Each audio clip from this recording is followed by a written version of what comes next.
What is Pivot? Now, a lot of cancer centers across the nation are trying to figure out how do we bring the patient voice into research.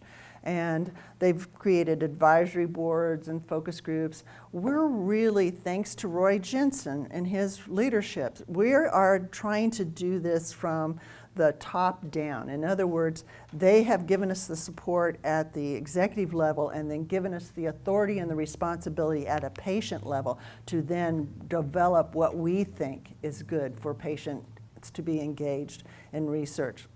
So it's an initiative to infuse greater community and patient engagement into all aspects of KU Cancer Center and the research that we do. It's an evolving community of patients, families, and caregivers learning and working with investigators. So I want to make another point, because sometimes people get confused. We're not talking about care today. So when I say the University of Kansas Cancer Center, I'm specifically talking about the research side. And we're talking the research side about care tomorrow. So we're designing research studies that help improve care and what we know about cancer and how to kill that sucker for tomorrow. We're not talking about, no, the restrooms don't have coat hangers in them. So, and other important things, and seriously, that is important. I've done that one.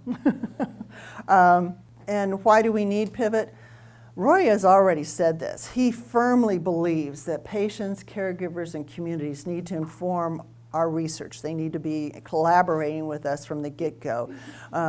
They need to support us in our research, from adding their voices and their advocacy as well as their wisdom, insights, and perspectives.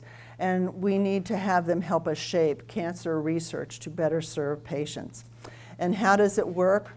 Well, we're just evolving, but it's already begun. Patients, families, and caregivers are already bringing their lived experiences and collective experiences and perspectives into the research decision-making process, throughout the research process, throughout the various types of research. And our vision is patients, families, caregivers, and researchers accelerating innovative approaches to redefine cancer research together. And this vision was created by our leadership team and our patient development team. So everything about Pivot, the logo, the name, the vision, the strategic plan was created by patients. And I would like for our patient leader team and patient development team members to please stand up. These were among our founders. And then I would like for those who participate in our task forces to stand up.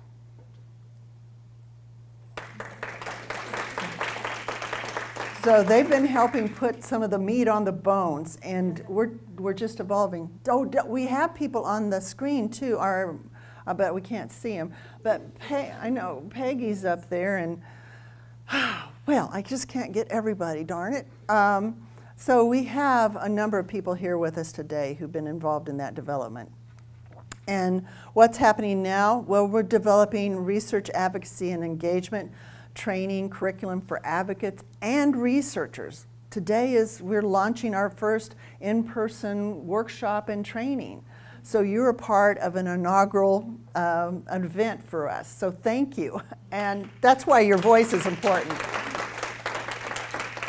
And a shout out to Peggy and Michelle, because Peggy, who's on the screen and can't see her, and Michelle, who's back in the back, they're the co-leaders of our education team. And Kim's with me on the membership development team as my co-chair, and then we have Melanie, who's also a part of that, Broderick, who's on our community development, communications team. I'm thinking, he's telling the community what we're doing. So anyway, so when you think about website and educational materials, Broderick's behind that.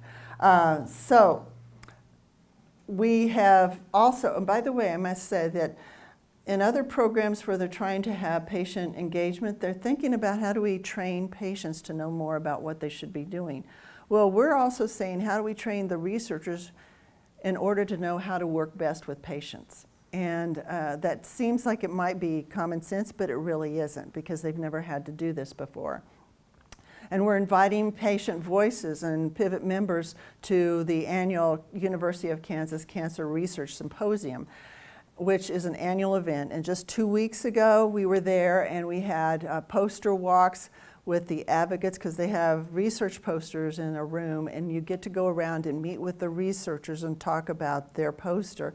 And this was something that both the advocates and the researchers evaluated highly and was very successful. We also had a pivot poster, which is outside as you came in, when it's on the wall that's really a glass window over there. So take a look. That was for our researchers to know what was going on with Pivot.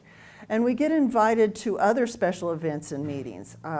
We're encouraging researchers to include advocates early and often, sort of like voting in Chicago, in the research process. But more transparent than the Chicago voting. In the research process, throughout their mentoring and teaching of the young researchers that they have below them, that they're trying to mentor into full-time researchers. And we do have a patient advocate research toolbox that can help those advocates and patients that want to work together to be able to do that better.